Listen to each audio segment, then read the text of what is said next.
Okay, and welcome to Retech, and today we're going to talk about the classic TI99 4A, and you may see this one in the background. It might look a little different to your normal Texas Instruments model. You can just about see it there because it's white, and in the UK we didn't get this model at all. It was mainly a USA version.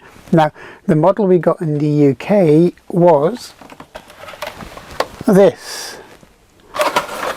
It's a classic machine, which is with the silver top and the black inserts, and you know, it was a nice looking machine for the time, and it had a nice keyboard as well. Now it wasn't massive on expansion ports. I did a little bit of a video on a TI99 4A before, so if you want a bit more in-depth look at the actual machine, just have a quick look at that. The TI99 4A was a huge seller. It was a massive market success. It was a huge seller throughout its lifespan, and it was one of the earliest machines to market.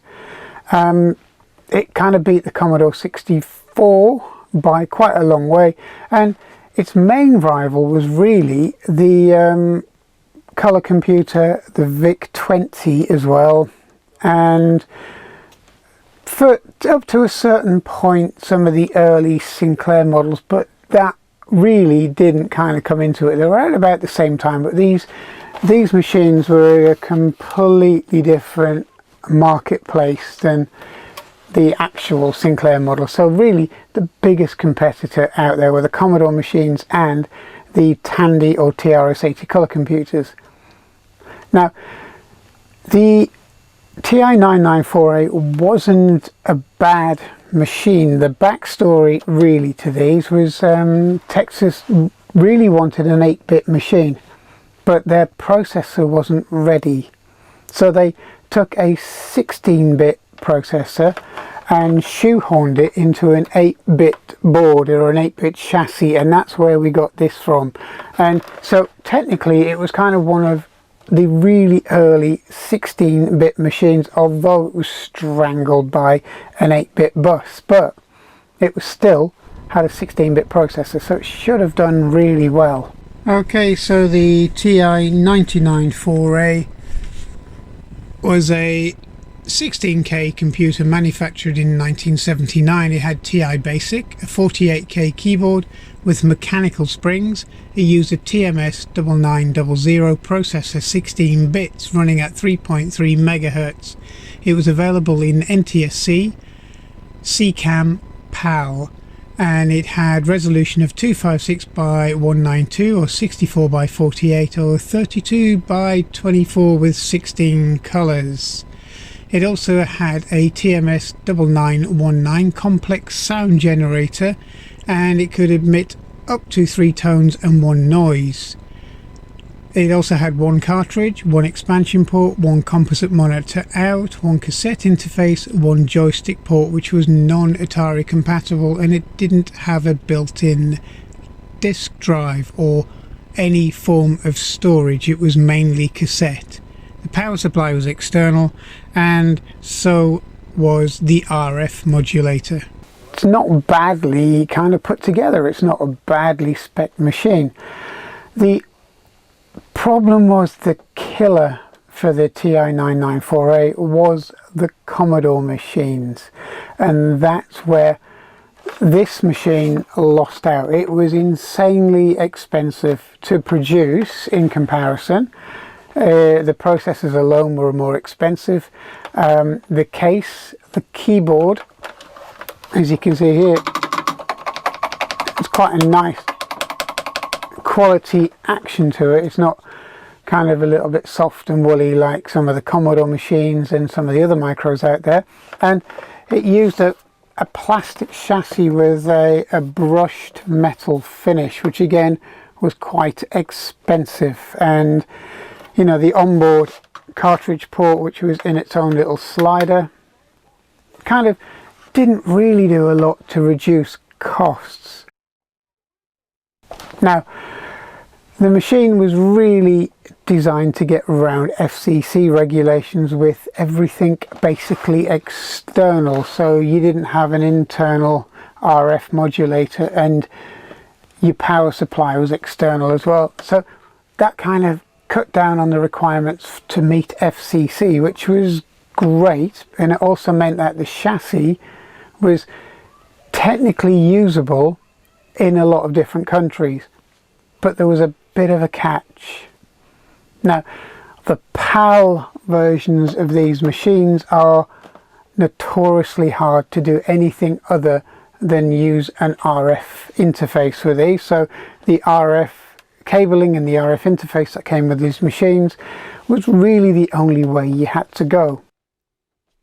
There was no real way of getting a composite out signal with the sound output, and that probably caused a few problems. But again, if you have a look at one of my previous videos, I have a little MGS amplifier, which I didn't really see a lot of point to, because the sound on these came out of the TV and not out of a speaker on the machine. So you could see the point of having an amplifier on something like maybe a ZX Spectrum or any one of the other machines with an inbuilt amplifier and speaker. But this one had its own volume control really on a television set, so I didn't see a lot of need other than to clean up the audio by using an MGS amplifier. Now, looking back on it, I was kind of thinking that maybe this with the MGS amplifier was designed to get around this RF output to composite, because maybe you can use these to get a fairly clean RF signal into a fairly clean composite video signal, but not both. And that was one of the biggest problems with these machines. So I'm guessing somebody in the past did try to get around that problem, but generally this isn't really compatible with trying to get a composite signal from this machine. But it was a well-built machine, it was nicely put together, and it was relatively expensive for the time. And that's what kind of knocked its sales. When you compared them like for like against something like the Commodore 64, the Commodore 64, even though it had an 8-bit processor, would literally knock spots off the capabilities graphic wise and sound, even though the sound wasn't that bad on this machine. But the Commodore would always win out in that kind of competition or contest. The TI99 was the second model. The original model was a TI99 which again was very pricey, and it got kind of derided for its chiclet keyboard and its kind of non-standard build, and the 4A was the answer to that. Now, as I think I've said before, there are 2 or 3 different keyboards on this machine, and you can tell by using them. The nicer keyboards, some of the earlier keyboards, have a much nicer feel to them, and they were almost certainly built to a kind of a more expensive specification than the later models, which sound a little dull in comparison. You could tell when you have them side by side. But to be honest, both sets of keyboards on these machines weren't bad. And when you compare them to the kind of Commodore units or the Tandy units or even the Atari units of the time, the keyboards on these had a much nicer feel to them, and it was much better in terms of build quality, and it was overall a nicer machine when you look at it from that point of view. Now, Jack Tramiel really didn't like Texas because of what it did to Commodore in the calculator wars when Texas brought everything in-house.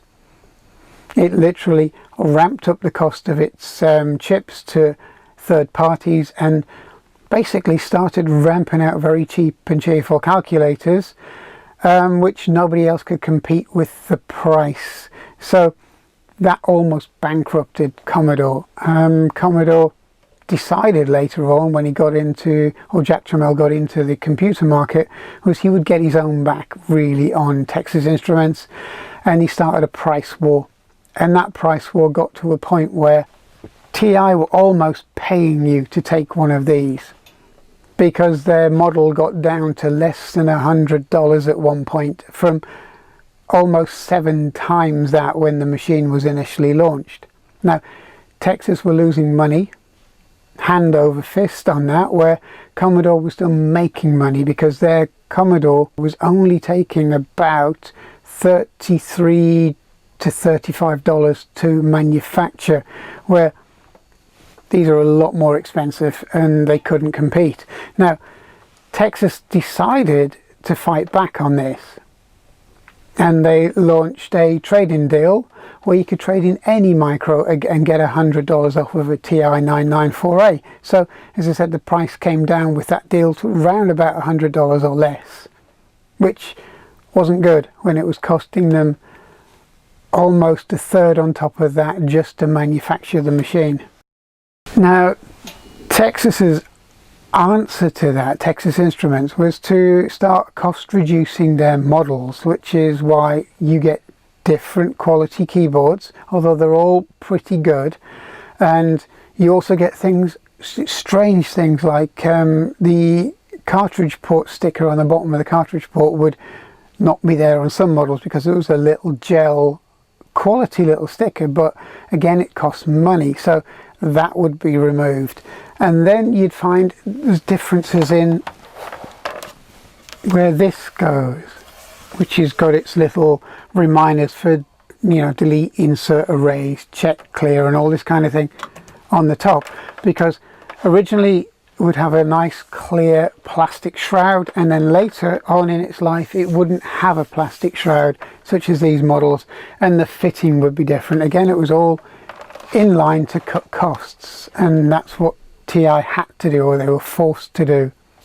Now, one of the downsides of the TI9 4A was this nice silver finish, because it would tarnish over time, and it would dent really easily and scratch really easily, and it was very difficult to keep these machines in immaculate condition. And that's why even today you'll find them covered in little marks and scratches just from general use, because they would scratch very, very easily. Now, to counter a lot of that, Texas decided to bring out some cost-reduced models.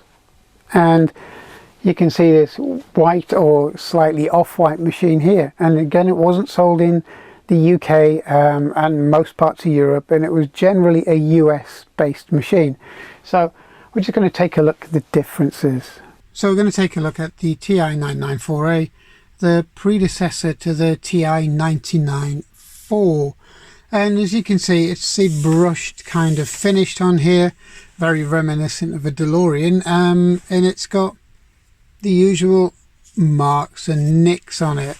And there's very few of these machines out there without many marks or nicks or scratches or scuffs or even tarnishing, because this stuff tarnished very, very easy. And you can kind of see how it was so expensive to produce, because everything on it was decent quality. I mean, the kind of pressed metal lid, which is polished, is on top of the case.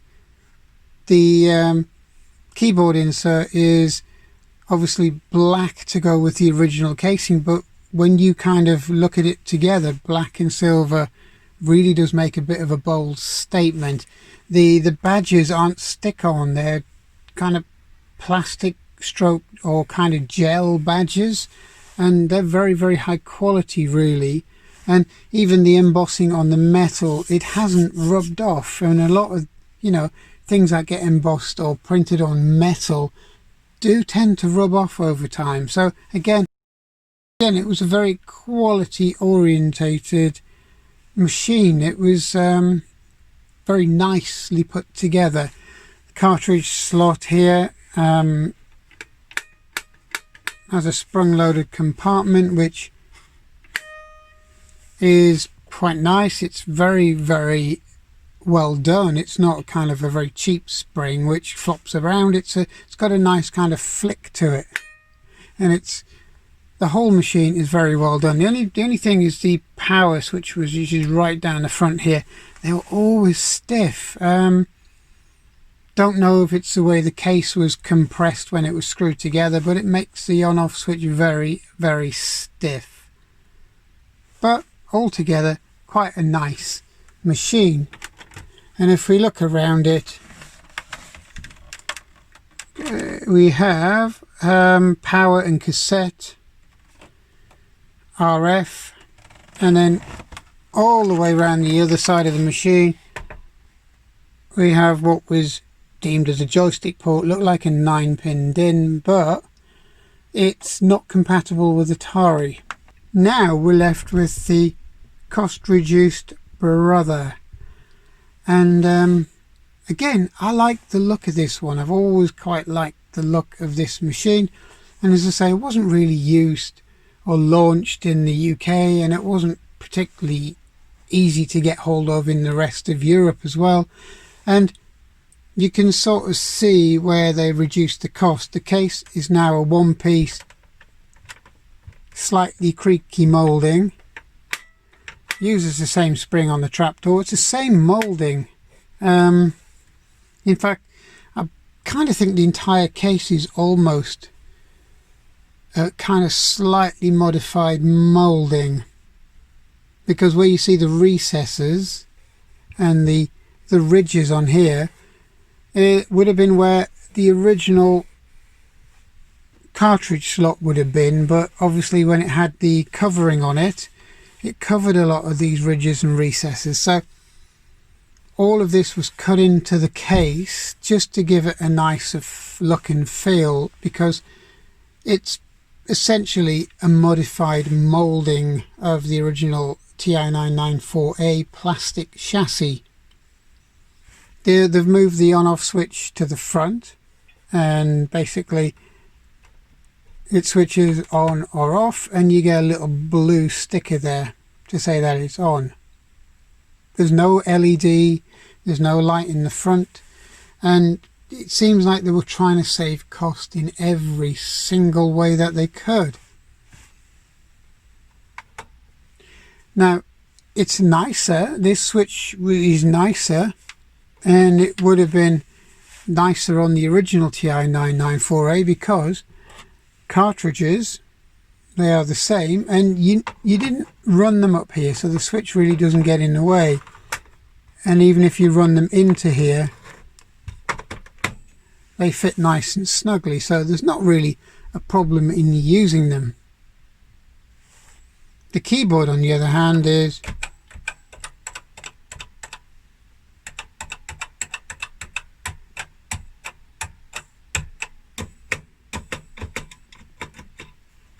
it's got wobble on the space bar, and the alpha lock key, as you can see, sticks down and needs a bit of a poke, but there's nothing wrong with it. If you take the cap off of it, it goes up and down quite nicely. It's the moulding of the plastics are not as good as the original machines or the original keyboard, but it feels nice. It feels better than a lot of premium micros at the time, but again, if you compare it to the original, it's nowhere near as good. And it's a shame, because the keyboard is squashed up anyway. It's not huge, and it needed that nice action on the keys to make it feel right. I mean, although it wasn't quite laid out in a traditional way with a small enter key and so on, the keyboard actually makes it feel a little cheap. I mean, you can get away with a case because although it creaks a little bit, it's actually very, very thickly moulded, and it's not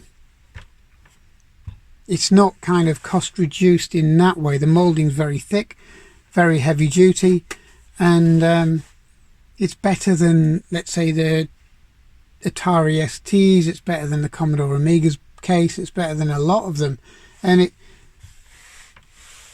I like it. It's the nicer looking TI99 4A. Now the big advantage of this machine is every single port is the same. You still have your cassette port on the back, you have your power, but where the RF would have been here, like on the original TI99 4A, you can use composite out.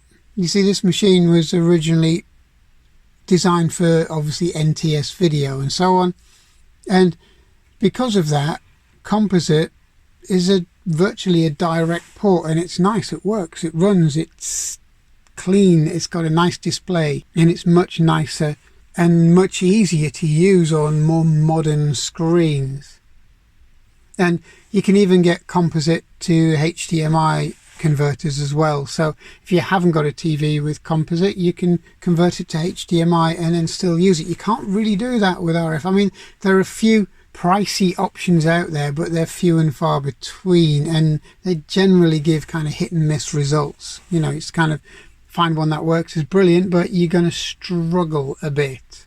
Now, he uses all of the same cartridges. I mean, you can get away with the black cartridge on this kind of fawny beige color, and it doesn't look out of place. But one big problem Texas had was these. It was its software library. Everything was Texas Instruments, and they call these the home computer command modules, and they were all serialized and patented. And apart from the kind of war with Commodore, this idea of producing their own software and putting their patent on everything meant that third-party developers were non-existent almost. And in the original ROMs on these, they had on the computers themselves, they locked out third-party cartridges, and it wasn't until later in the life of the TI that lockout was taken away. So whereas other computer companies had loads of software houses producing software for these, the TI relied on their own. And you know what, most of them weren't brilliant. You know, most of the titles for the Texas Instruments let the machine down because it was a lot more capable than it was kind of let on to be honest. And it should have, if Texas Instruments did its open door policy for developing software, it should have and could have dominated the market. But alas, it didn't. Now you're going to say, well, why have you got one of these? Because I've actually got, I think, about 4 or 5 of these machines, these TI99 4As, and one of them was dead, so I couldn't really repair it. I've got all the innards, but it needs a lot of work. The others I've repaired, and one of them, the silver and black models, I turned into an emulated Texas Instruments machine, and that seems to get more use than any of the TI99 4As.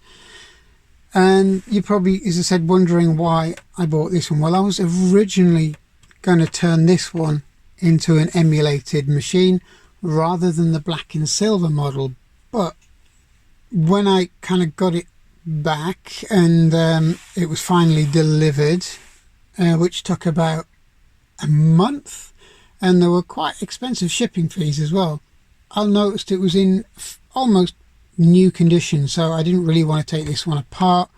As I said, I have other black and silver models, so I decided to keep this one as is, and that means it's a lot easier to use composite, plug it into a more modern TV, and then just use some of the old classic cartridge software, which is what I'm doing, which is a nice machine for that. So we'll power the machine on now, and we're going to take a quick look at it, and it's just the same as every other TI99 4A, but this bit, version 2.2, just here.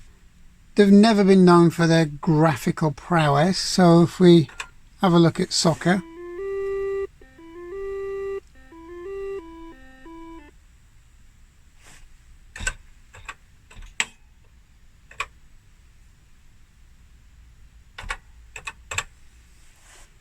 and as you can see, it's just moving them around.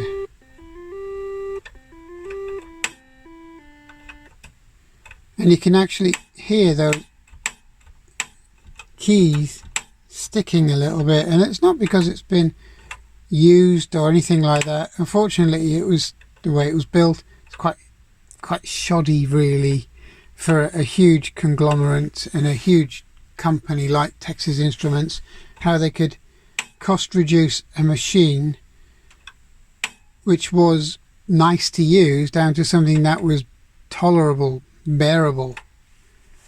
But the graphics are nothing really to write home about on these early models, but as you can see, it runs cartridge software just like any other TI99 4A, and to be honest, I'd probably be using the joystick anyway. And then we get another one, so we'll do English.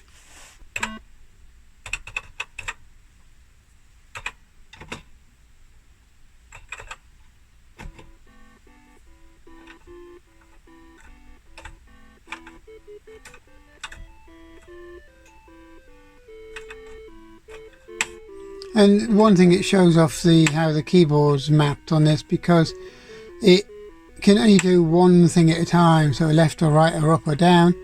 You can't scroll up and left or up and right.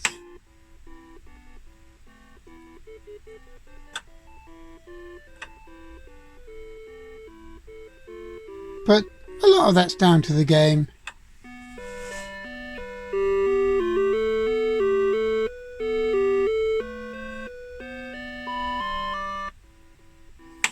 And there we go, that's Alpina for the TI99 4A. As I say, nothing really amazing to write home about, but at the time you had multiple channel sound. Remember, this was an early adopter. It was late 70s, it was not early 80s. And so for the time, the sound would have sounded very good, and the graphics were colourful enough, especially when there was a lot of monochrome or black and white kit out there. So maybe it's being judged too harshly against the likes of the Commodore VIC-20 even, or the later Commodore 64 or ZX Spectrum. So personally, I like this machine, and it's going to be one I'm just going to keep as is and not mess with it. They're very few and far between in the UK, and it's you know, it's just luck really. I got hold of one, to be fair. I didn't need one. I got hold of it simply because I've always liked this style of this machine, and it's something, you know, I kind of wanted more than needed, and I'm kind of glad I've got it, because it makes a nice addition to the Texas Instruments family, because at the end of the day, there's not many of these around working now. The TIs in either guise seem to be failing, and to have the two versions of the TI99 4A plus the differences in the keyboards on the original TI99 4A, and also a couple of the Texas Instruments scientific calculators in my collection. It's, you know, it's just a nice thing to have. But would it have changed anything if I didn't have it? Not really. It just makes it more convenient to plug into a newer TV. But that's really the only advantage, really, to be honest. But again, I'm sure I'll be able to come across a fix to make my older TI99 4As work off of composite. It's something I'm going to look into maybe over the next month or so when it's a little quieter. So yeah, it's quite a nice machine. It's a TI99 4A. So I hope you enjoyed that look at the TI99 4A and its various different guises, including the cost-reduced beige or off-white version that we have here. And I think out of the two, I prefer this one, mainly because it's a lot easier to use on sort of composite models. It's a lot easier to use on composite TVs.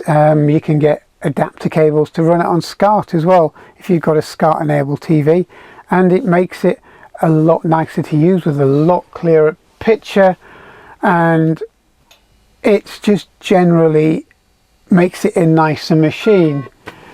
And as you can see, you know, you wouldn't get a clear picture like this on an RF modulated UK version. Everything else is the same. You can use a UK power supply. You can run it as is with just a composite cable, and it makes it a much nicer machine to use, and all the other software and everything else that goes along with it works perfectly. Plus you don't get the scratched up silver kind of look on the original machine that you'd never get on this. It looks nicer, it looks cleaner. The keyboard isn't as good. It's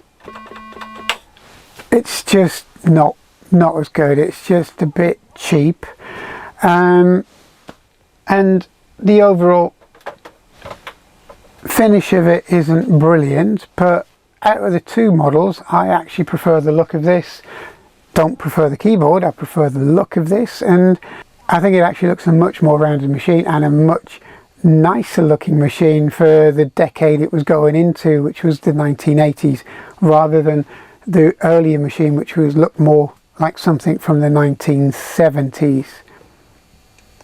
So I hope you enjoyed having a quick look at the TI9948, and I hope to see you soon on this channel, so please subscribe. We've got a lot more to come, and I'll see you soon. Thank you.